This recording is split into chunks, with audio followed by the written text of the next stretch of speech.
I've created probably 1,000 newsletters throughout my career. Some of my own newsletters get an open rate of 60%, and the past newsletters I worked on have sparked some really interesting discussions. So you want to create a newsletter but not sure where to start? After watching this video, you'll learn how to create one literally from ground zero and completely for free. I'll show you the best tools to use, how to set up a newsletter, and a few of my favorite email copy hacks. By the way, this video is sponsored by Brevo. More on them a little bit later. So I ran my own newsletter for the audience of my YouTube channel.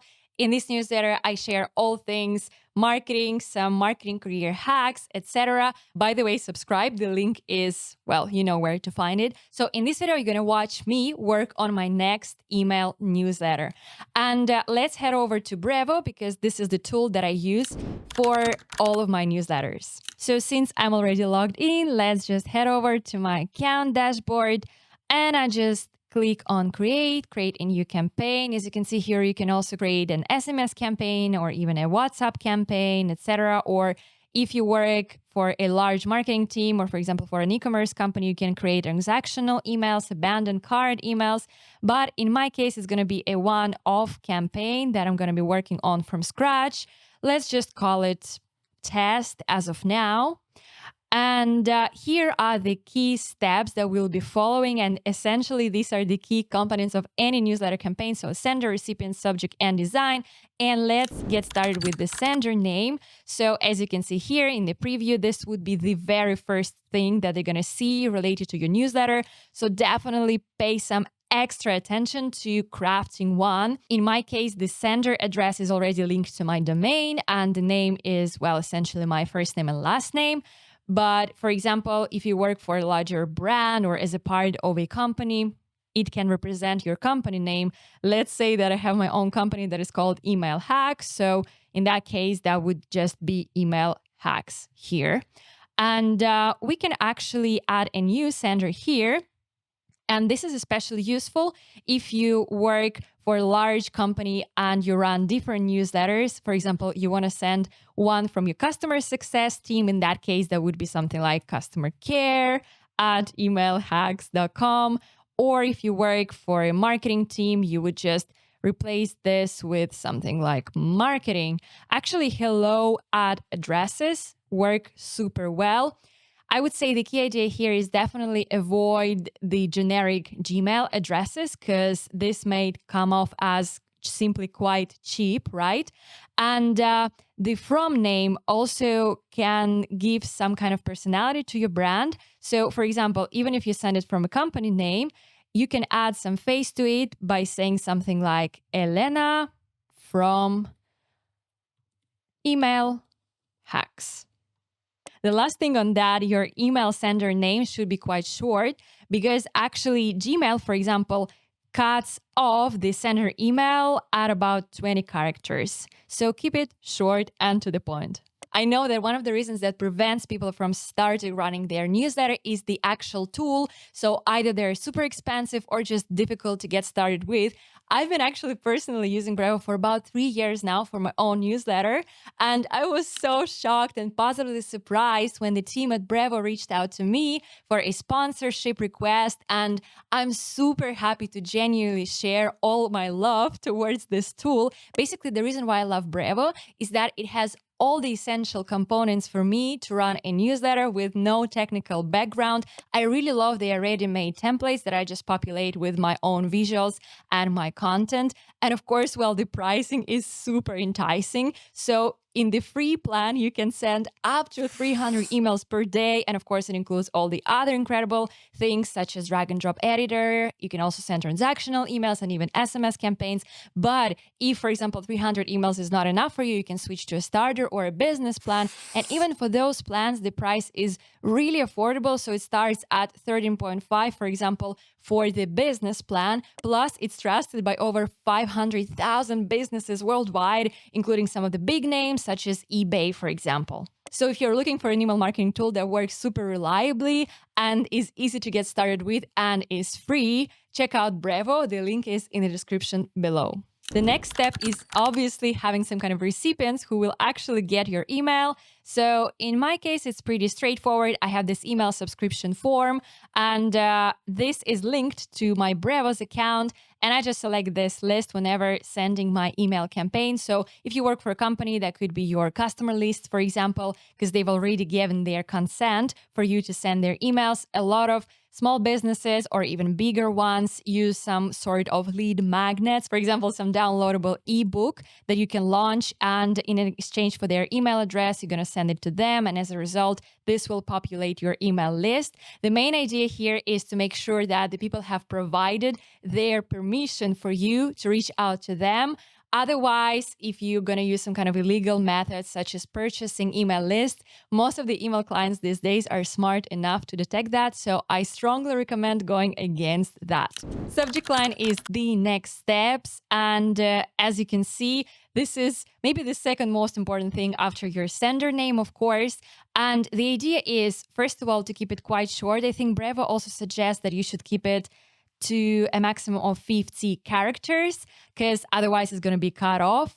Keep it short, to the point. Obviously, avoid all sorts of cheap stuff, such as, I don't know, some caps lock things, or like 100% free, or, all sorts of cheap and clickbaity stuff. You've probably also heard a lot about A/B testing your subject lines and how cool is that and whatnot. But in order to do that, you need to have a big email list to get some significant and statistically relevant results. And I think Brevo also confirms that in order to do that, you should have at least 5,000 in your email list. So most likely it's not going to work for most of the businesses. In my case, what I usually do is, since my newsletter is already drafted in my ChatGPT page, I just ask, usually I give some of my own ideas to it, and then I kind of ask it to give 10 more options.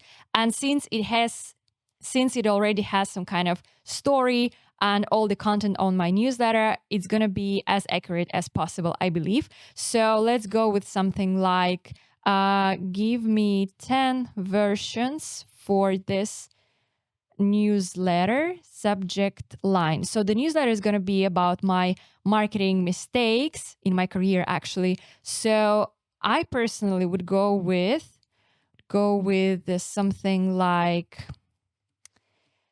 my number one marketing career mistake. So take that into account. And let's see what it gives us. I really like this first one. My worst career in marketing and how to avoid it. I think I forgot to mention that you should keep it under, was it 50 characters, right? Yes. 50 characters. And yes, now it's shorter and to the point. And I also really dislike the capitalized letters, so make only the first letter word capitalized. And I think based on that, I can definitely play around with something. Oh, I really like this one, actually. But in most cases, what I do, I just put something there. And then once I work on my design, I can get back to my subject line. And before actually sending that, I'll provide the final tweak. The best part is that you can actually personalize your subject lines. And you can do that with Brevo as well. For example, if in your email subscription page, they provided their first name or their last name or any other variable that is relevant to you, you can add it as well. So for example, in my case, I actually don't have that, but let's imagine that I do. So I would then just add it like this, and we can add a comma and then do it this way. And as a result, their first name will show here. And you can check tons of studies that prove that personalized subject line work the best. And when it comes to the preview tag, so this is essentially a short snippet that summarizes the email content. And it is shown right below your email subject line. I don't really spend any extra time working that out because most of the people are kind of skip it. So what I do is, since ChatGPT has already the content of my newsletter in place, I just kindly ask him to generate one for me. And now probably the most exciting part is the actual design of our email. So as you can see here, you have some layouts for the text-based emails, or if you want to have some ready-made HTML coded templates, this exists as well. You can also browse some different template categories. And let's say we want to create a welcome email for a new user. I actually kind of like this one. We can check the preview. I think this looks really pretty. So for example, you can replace the logo with the one that works best for your brand, probably tweak the font to match your brand guidelines, and you're good to go. In my case, I actually use text-based emails. So I just use the general template, leave out some of the components that I actually don't need. For example, this header banner, I would only need just one visual, and this is what I keep. 3 most crucial things of any newsletter body is, first of all, keep it mobile first. And here you can see the preview both for desktop and mobile version. More than half of emails are open on mobile these days. Also, your email needs to have a very to-the-point structure, especially if it's heavily text-based. Don't keep very long and cluttered paragraphs. And the most important thing of it all is the call to action. So any newsletter you're working on needs to have some kind of final destination for your user. For example, if you create a webinar promotion, the call to action can be sign up now, or if you want to promote your next video, it could be watch now. The next piece is to actually upload an image. And for that, you need to be extra careful with the size of it. So for example, here, if I select a very high resolution image, it wouldn't let me do that because it exceeds the limit. The idea here is that if the image is too high resolution, it's going to take forever for any email client to process and to load it, and it's not going to create a nice experience for your reader. That's why what I do is I just usually upload my visual to Canva, and when exporting, I choose one of the lowest resolutions that exist. And then let's try and upload this visual to my template. So let's just try to upload the recently generated one. And that should work. So I just insert it and the email client is happy. You can also add some alt text to your visual just in case your image is not going to be displayed in some of the email clients. And the final missing part is just to populate the newsletter with my email content. And since I already have it after some discussions with ChatGPT, usually what I do is I try to educate ChatGPT on the tone of voice and the structure of my email. So for example, here I actually uploaded some of the newsletter content from one of my favorite YouTubers because I'm subscribed to his newsletter. And then I used the voice function and I actually simply, made a dump of my speech on what I'm actually going to be talking about in my newsletter. And based on that, it created a super well-structured email. As you can see, I've uploaded my content, made sure that all the structure is in place. And at the end, I decided that my call to action would be to make them watch my latest video. So by using the video block, I just easily uploaded the video from my YouTube channel and it automatically generated the thumbnail that is used in my video. I actually don't really like this red button too much that is automatically generated from YouTube. So I think we can change it to something a little bit more relaxing. Maybe this transparent one. Perfect. Let's just upload the link here, link target, and we're good to go. The final piece is to preview the email both on desktop and mobile. I usually send a test email to my own personal email. Actually, I realized that when looking at the mobile version, I think some of the paragraphs are a little bit too long. So I'm just going to add some more spacing to make sure that it's easy to follow even from a mobile device. The very final step is to make sure that everything is in place. I've chosen my list of recipients as well. I think I'm finally satisfied with the subject line and with the preview. So the final part is to actually schedule our email. And we can click here and we can schedule for later. Let's select tomorrow. I usually send my emails at about 6 p.m. and we have scheduled that.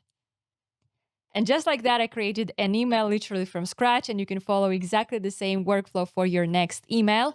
And if you want to learn how to create an entire content marketing strategy for your company or for your small business that you run yourself, watch this next video on my channel.